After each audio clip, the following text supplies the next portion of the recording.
Hello, class.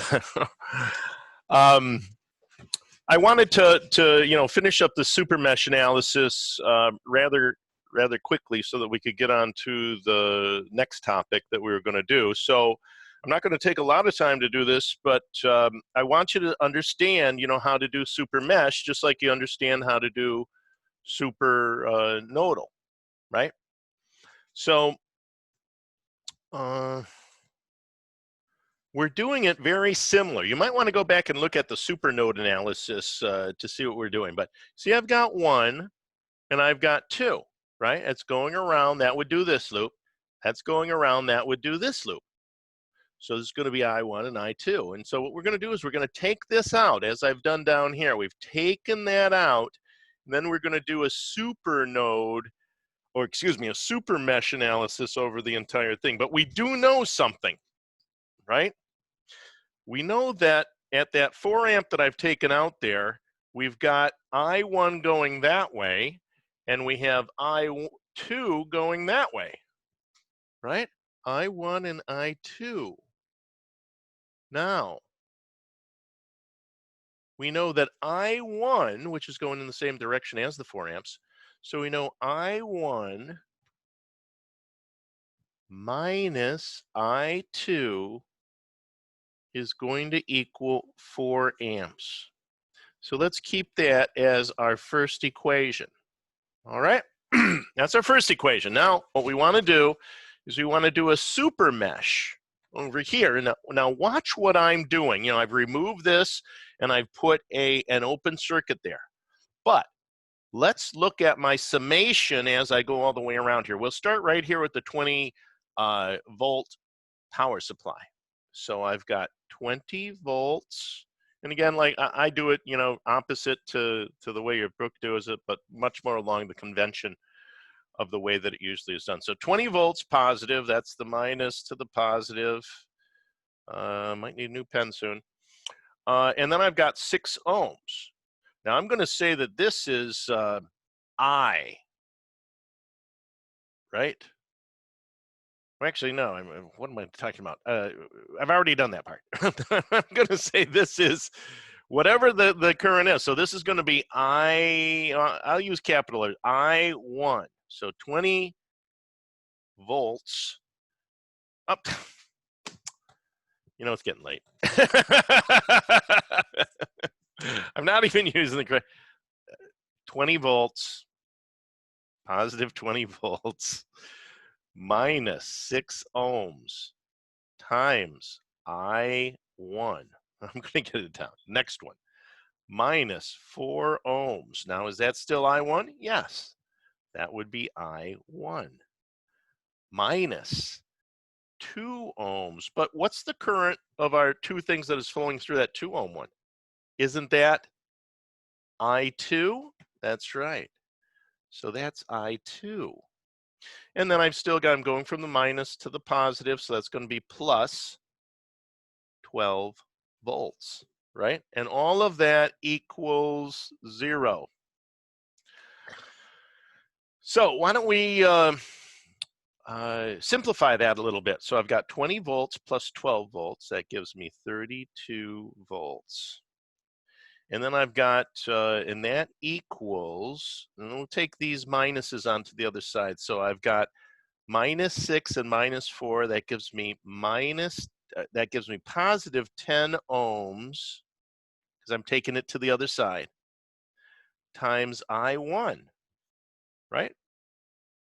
And then we've got the minus 2 ohms times I2, but I'm taking that to the other side too, so that's plus 2 ohms times I2. Now, we can easily substitute this in, because if we want I1 in terms of I2, I could say that it's I1 equals 4 amps plus I2, right? So let's just substitute that in. 32 volts equals 10 ohms times 4 amps plus I2 plus 2 ohms times I2. All right. Now, the first thing we can do is we know V equals IR. Let's always write that up there. V equals IR and P equals IV, right? Okay. So we see that 10 ohms times 4 amps, right? I times R is going to be 40 volts. So we'll just write that there. So 40 volts. And then 10 ohms times I2 plus 2 ohms times I2 is plus 12 ohms times I2. Well, let's subtract that off there. So I've got 32 minus 40. That gives me minus 8 volts, right? Is going to be 12 ohms times I2, or I could say that I2 is going to be minus 8 divided by 12 ohms. Okay? I'm hoping that's right. 8 divided by 12, it should be 0.6666, so minus 0.667 amps. And then I1, right? I1 is just 4 amps plus I2, so that would be 4 amps minus 0.667 amps, and that gives me 3.333 amps equals I1. So there you go. I1, 3.33, I2, 0.667 amps. For both of those two cases. And there you go. We've solved that problem. I'm just going to stop this, make sure I haven't made any mistakes. I want to look back at my notes here. Okay, class. I'm sorry I went away to draw this circuit. We are also working on superposition on this time, and so I want to describe superposition. We actually have like 25, 27 minutes left or whatever, so we've got plenty of time to work through this problem and to introduce superposition. Superposition really says that I can take one of the power sources away, look at the circuit without that power source in there, and then replace it and take another one out. Like I could take out this voltage source and replace it with a short circuit, and then look at what the circuit will replace both of these with a short circuit, and then look at what the circuit would be like with this, and then I could put both of those two back. I could take this out and then and replace that with an open circuit. So here's how we do it. Let's look at the procedure of superposition. Superposition says that I can take one of the power supplies, whether it's a current source or a voltage source. I can take one of those out or two of those out, and if I replace a voltage source, so let's put superposition, but let's say replace a voltage source, right, with a short circuit.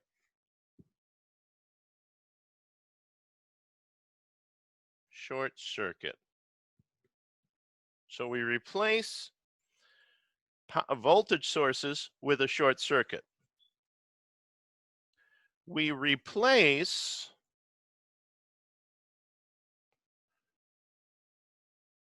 current sources with an open circuit, right?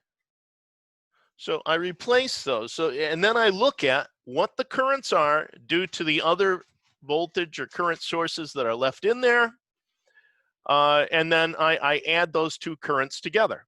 Right? So what I want to do with this is I really want to redraw this circuit. In fact, the first thing that I want to do is I want to take this circuit and I want to redraw it in a way that, you know, is schematically still correct.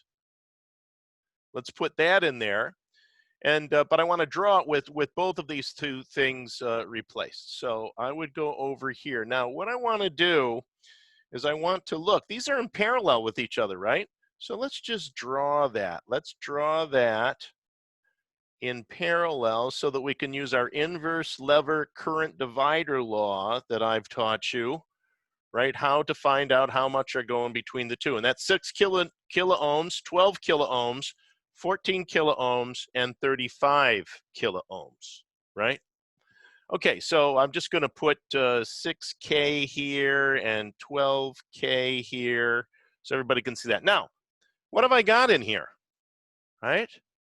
Right now, if I take that voltage source out and replace it, like I said, replace voltage sources with a short circuit.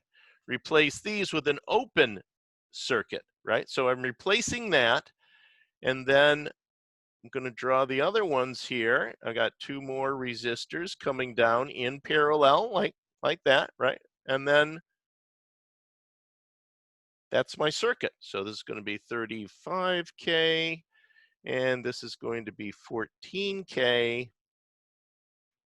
And so this is how I've now drawn the circuit, and this is still 6 milliamps as far as the, so I can do that, and then what I can find is I find out how this is traveling through here. Let's say that I'll call this with just the voltage source replaced, the current source still there, 6 milliamps. So if I've got 6 kilo ohms and 12 kilo ohms, how is the 6 milliamps that comes up here going to split between those two? I think everybody can see, well, I'm going to get a lot more going through the 6 kilo ohm resistor than I am the 12 kilo ohm resistor, because the 6 kilo ohm resistor has less resistance to current flow, doesn't it? So let's do that. So the first thing that we're going to analyze is with the current source, right? We've taken the voltage source out and we've replaced the voltage source with a short circuit. All right. Now I've got 6 milliamps coming in here, and it's got to divide out between these two. We can use the inverse lever rule, right? So if I want to find out the current that is flowing through the 6K resistor, I would use the total current that's flowing in, 6 milliamps, times the ratio of the opposite. That's why I call it the inverse lever rule, right? I'm trying to find out the current flowing through the 6 kilo ohm resistor, so I use the 12 kilo ohm resistor over the total, 18. And that tells me how much is flowing through the 6K. So 12 kilo ohms divided by 18 kilo ohms, right? Does everyone see how that works? Okay, now we're going into this part down here.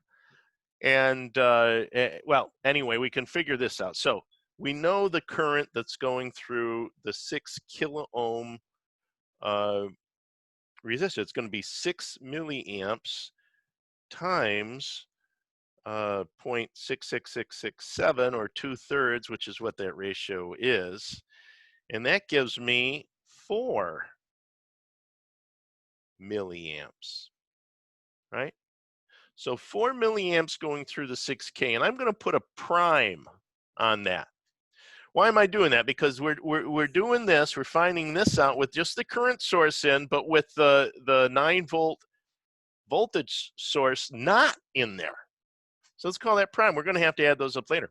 So I of the 6K is going to be 4 milliamps. I think everybody can see that I of the 12K then, just by parallelism, is going to be 2 milliamps. Or we could just say 6 milliamps minus 4 milliamps. Current's not being made anywhere in there. So obviously I've got 4 milliamps going through here, 2 milliamps going through here. That equals 6 milliamps.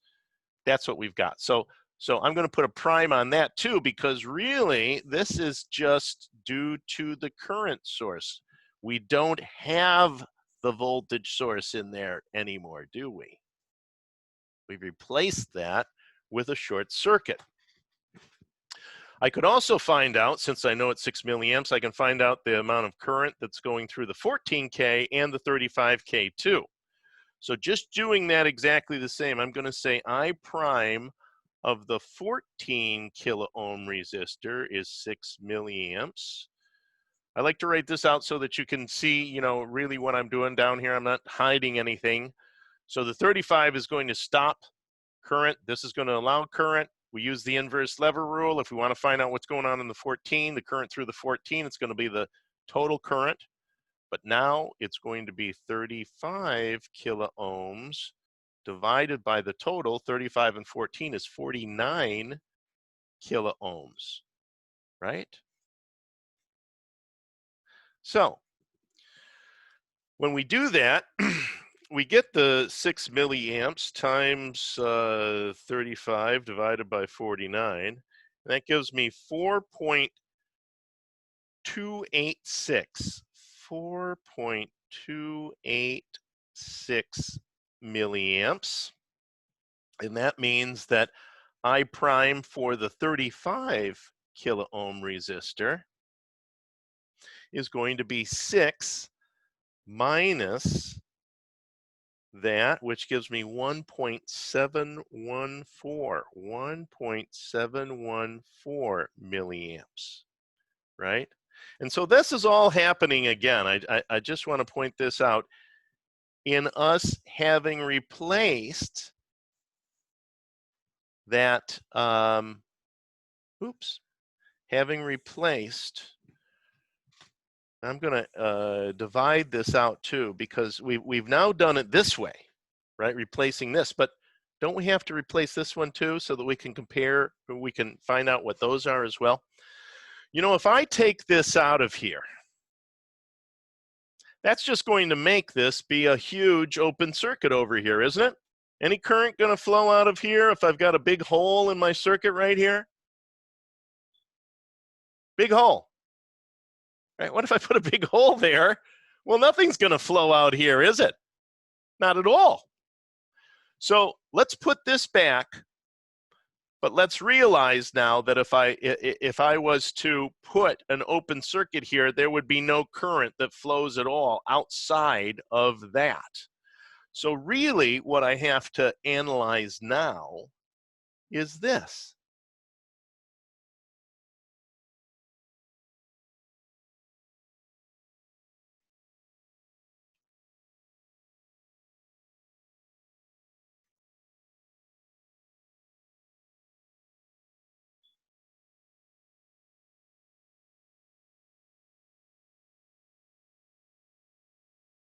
Right? This is my 9-volt supply right there. And what I want to do now is I want to find out what the currents are in that. I think everybody can sort of see what we've got here. I've got 9 volts here, and so I've got 9 volts here, and I have 0 volts here, right? 9 volts there and 0 volts here. So I can pretty much figure out what the current is that's going to be flowing through. Because if I wanted to find out, let me just get my red pen for a second. If I wanted to find out the current that's flowing through here, isn't this just 9 volts? Isn't that the voltage drop across there, 9 volts? And then I have 6 kilo ohms and 12 kilo ohms, which gives me 18 kilo ohms. So the current, I'm going to put 2 primes here. The current flowing through the 6 kilo ohm equals the current that's flowing through the 12 kilo ohm equals whatever 9 volts divided by that total resistance is, right? So 9 volts divided by 6 plus 12 kilo ohms is 18 kilo ohms, right? 9 volts divided by 18 kilo ohms. I'm going to do this, but I already know. 9 divided by 18 kilo ohms gives me 500, well, 0.5. I want to work in milliamps, so I'm going to say it's 0.5 milliamps. All right, 0.5 milliamps. So it's really 500 microamps, but 0.5 milliamps is just as good. Now, we also know that there's 9 volts right here, right? So we know that there's current flowing around this way, right? To go to 0, 9 volts going through the 14 kilo ohm plus the 35 kilo ohm. So I know, I'm just going to put a line here, I know that the current, due to us situating it, getting rid of the current source and replacing the voltage source, I know that the current through the 14 kilo ohm and the 35 kilo ohm, right, are going to be going in this direction. And we have to figure out the direction, of course, up here, which way those were going. And I'll draw them over here in just a second. But that's just going to be the 9 volts. And again, divided by the total current in that circuit. So 14 plus 35 is 49 kilo ohms. Okay? So 9 volts divided by 49 kilo ohms gives me 0.1837. 0.1837 milliamps. And we can see which direction they're flowing in. All right, now let's take each of these, let's look at the direction that these are flowing in as well. We've got the current source now. We got rid of this. So we know that all of the currents that we're talking about are flowing, right, in this direction through all those individual resistors. Right now, what I want to do with the green pen, that's for this. What I want to do for the green with the green pen is I probably should have drawn those in green, right? That might help. What I want to do with the green pen is I want to now draw these. Now this is still going in that direction, isn't it? But over here, it's working opposite to that direction. This is going in this opposite to this direction, but over here, it's going with that direction, isn't it? So let's figure out what the totals are. So when I look at the current that's flowing through the 6 kilo ohm resistor, it's going to be I prime 6 kilo ohms plus I double prime 6 kilo ohms, right? Wait, 6 kilo, oh, I'm sorry, that's supposed to be a minus. I will actually use, yeah, there we go, because I can always put a minus in there. So that would be minus that, because in the 6 kilo ohms, we got this one going down that way, and we've got this one coming up this way, right? So we look at the 4 milliamps minus the 0.5 milliamps, right? So that equals 3.5 milliamps. All right, let's do the 12K. So I of the 12K is just going to be, when we look over at the 12K, they're both going in the same direction. So it's going to be 0.5 milliamps plus, then we look up here for the 12K, I've got 2 milliamps. So that gives me 2.5 milliamps. Let's go down to the bottom now. We're looking at the current through the 14 kilo ohm resistor. And we see that the 14 kilo ohm resistor has, they're both going the same way, so it's 0.1837 milliamps plus, let's see, 4.286 milliamps. Did I get that right? 14? Yeah. Okay. So that ends up giving us, just a second, this is 4.286 plus 0.1837 gives us 4.47 milliamps, right? And we'll do the last one. So I of the 35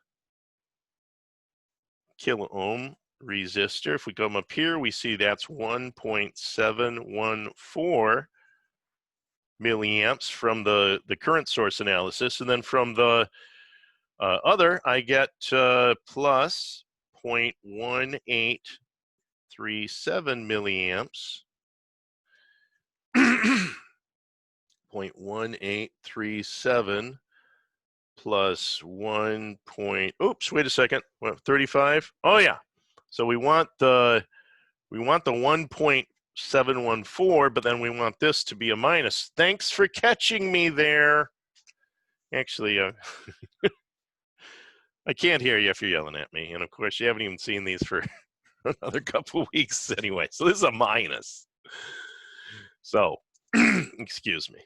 We've added those together. Those were added together. Those were subtracted from one another, and of course, this one too is going to be subtracted. So I've got 1.714 milliamps minus 0.1837, and that's 1.53. 1.53 milliamps. And let's draw the directions of all of these. That would be down. For 12, that would be down. For the 4.47 in the 14, that would be going in that direction too. And the 3.5 in the 6 is, that's the 4, and that's, yep, so that would be going down in that direction as well. All right, so that's how we use superposition to, oh wait, I'm trying to, 1, 2, yeah, how we use superposition to take out the current source, do it with the voltage, take out the voltage source, do it all with current, and figure it out. Now, what if those were two voltage sources? Could I take one out and leave the other one in and do that and then switch? Yes, absolutely. It doesn't matter if they're current sources or voltage sources. You take one out, you solve the problem without it there. If it's a voltage source, you replace it with a short circuit. If it's a current source, you replace it with an open circuit, right? And then do the analysis and then add the two together down here, and it'll all work out fine. I just want to check, did I even turn that back on? I did. Boy, that's good. I just want to check something. I'll be right back.